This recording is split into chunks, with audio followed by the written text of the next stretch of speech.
Hey fam, I want you to like, share, and subscribe to our YouTube channel, youtube.com/Roland S. Martin. And don't forget to turn on your notifications. All right, folks, Tucker Carlson just continues to make a bigger and bigger fool out of himself. Folks, this was little Tucker last night on Fox News. I agree that slavery is America's original sin. I think it has had consequences that have rippled through the centuries. The question is, what do you do about it? And because it's actually not a very racist country, we've had a ton of intermarriage and even more immigration. Okay, y'all. So the black guy with him was Jason Nichols, professor of African American Studies Department at the University of Maryland. So here's what's really going on here. Let me woosah. What's actually happening here is Tucker Carlson really is leading the effort on Fox News, really in media, with this white fear. Now, like I told you, I'm actually working on this book. And the concept of this book is very simple. White people are really freaking out about changing America. This is all about 2043. This is all about what this nation is going to look like in 2043. That's when America is going to be a nation majority of people of color. Black folks, Latinos, Asians, Native Americans are going to outnumber whites in America, 47%. By 2039, the majority of the working class in America will be people of color. Black, Latino, Asian, Native American. That's what the numbers are going to look like. And so what you have here right now is this repositioning, this fake news, this new creation. Remember they said about new math, which is kind of weird because you think old math, 2 + 2 works. So now we have new history. And so we have people who like Tucker, who won't have a Danielle on to discuss that report, who won't do a story on the white supremacist cop here in Virginia, who won't run the viral video of the white woman working for a school district calling the black man the N-word in a supermarket, probably won't do the Harvard story when it came to the pictures, will not do all of the lack of black executives at CNN. Now, Tucker Carlson ripped CNN on all kind of stuff. But why won't he talk about no black executives? Why am I paying all of that? Those are all the stories that we just did on this show. So in Tucker's world, race is gone. People are marrying. Did you actually use the interracial? Can y'all play it again for me? Because I just want to make sure I heard Tucker right that racism is gone in America because of interracial marriages. I agree that slavery is America's original sin. I think it has had consequences that have rippled through the centuries. The question is, what do you do about it? We're doing something here in Miami Gardens. And because it's actually not a very racist country, we've had a ton of intermarriage and even more immigration. Ton of intermarriage. Jack Johnson, first black heavyweight champion, had a white wife. Didn't he get prosecuted because of the Mann Act for transporting a white woman across state lines, which is why they're still trying to get him a pardon? How many other black men married white women in American history? How many black men got lynched because they were with white women? Tulsa, rumors of a black man raping a white woman. Emmett Till, whistling a white woman. So Tucker, we've always had interracial marriages. But matter of fact, the Luling decision, what was that, 1968? 67? Yeah.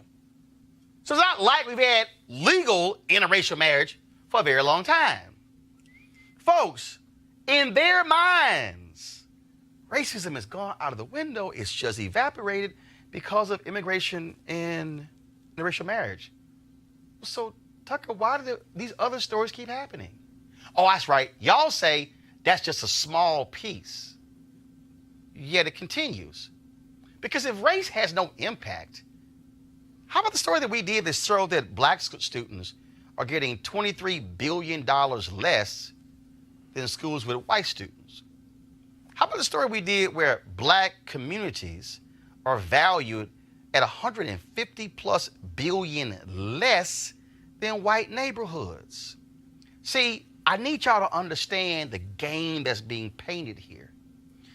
They want to paint this picture that those things are so far in the past that you shouldn't bring these things up. And the reality is, this has been in hyperdrive since Obama became president. Now, I'm going to connect the dots for y'all. Black lawyers have told me that they're seeing fewer black law partners at major firms today than a decade ago. Corporate America, many of these companies are looking at getting rid of their affinity groups. That means the black employees group, the Latino employees group, because they really said, oh, Obama became president, we good. These things are literally happening in America because they said, oh, we had a black president, all those things have evaporated. Well, when Thurgood Marshall got on the Supreme Court, it's not like racism and criminal justice somehow ended.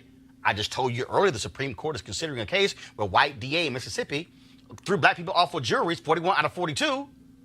So I thought it all ended because of Thurgood Marshall. Hell, didn't I just tell you about white supremacist cop in Virginia? So I thought racism would have ended when Doug Wilder became governor of Virginia.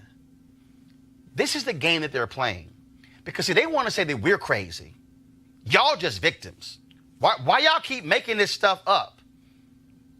But we didn't make up the white supremacist cop or the crazy white woman in Connecticut who's on the school, who's working with the school system in Connecticut.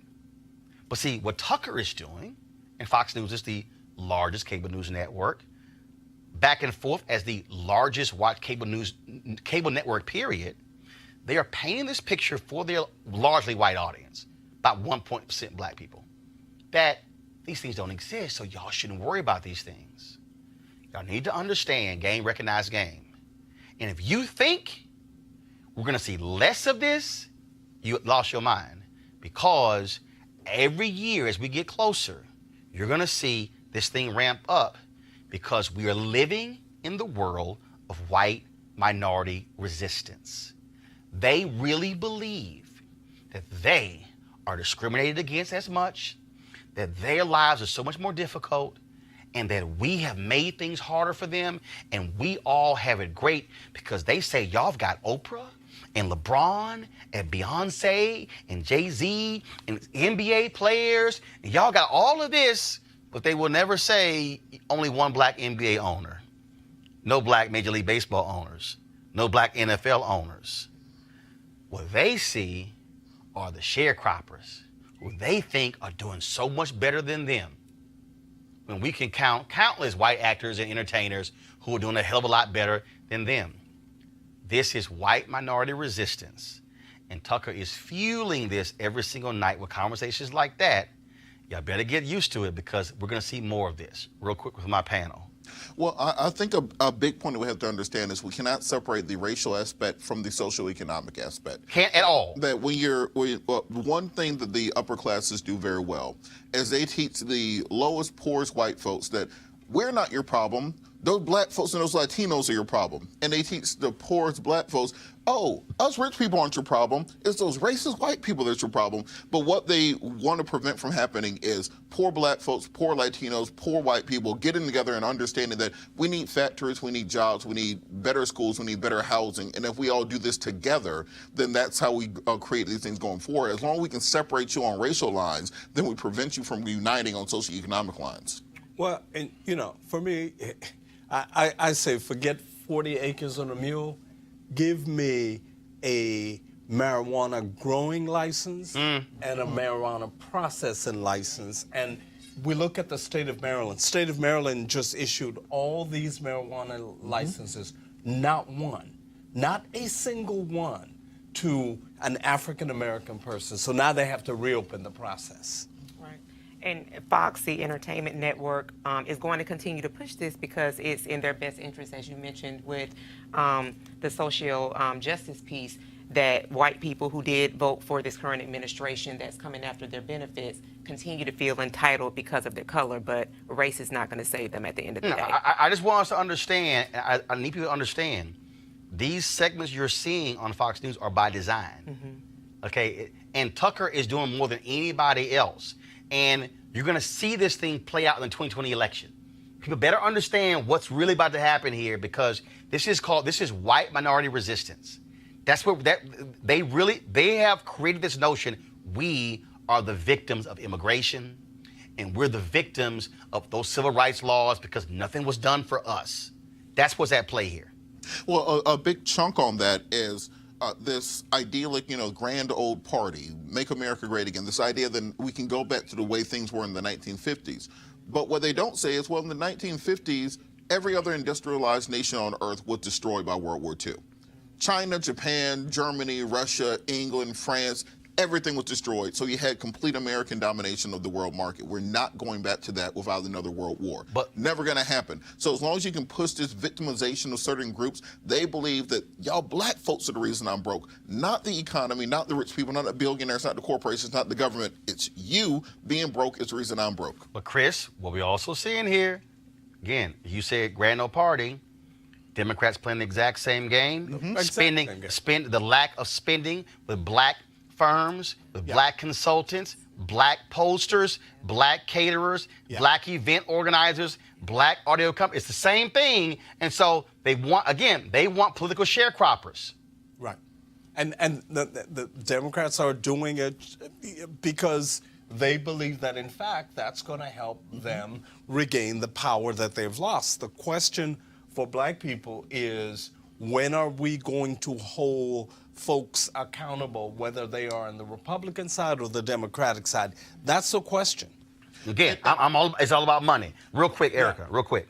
No, I mean, that's of great importance, and I think that's why supporting platforms like this, where we really get to actualize and see our power and understand that unless these types of issues are really dealt with, we have transcribers that do go to the barbershops and to the churches and that do talk about these issues. We'll continue to see these things played out over and over again. All right, folks, back to our Roland Martin Unfiltered video in just one moment. Calling all HBCU alumni, students, and leaders, enter the Ford Motor Company HBCU Mobility Challenge and win $25,000 for your school. Building on their long-term support of HBCUs, Ford is looking to improve mobility in HBCU communities through innovative solutions. The winning program will receive a grant up to $25,000 to implement their proposal. The deadline is near March 31st, 2019. Go to FGB.Life, FGB.Life for more information and to apply. Ford goes further in our community, and we certainly thank them for being a partner here at Roland Martin Unfiltered. Now back to your Roland Martin Unfiltered video.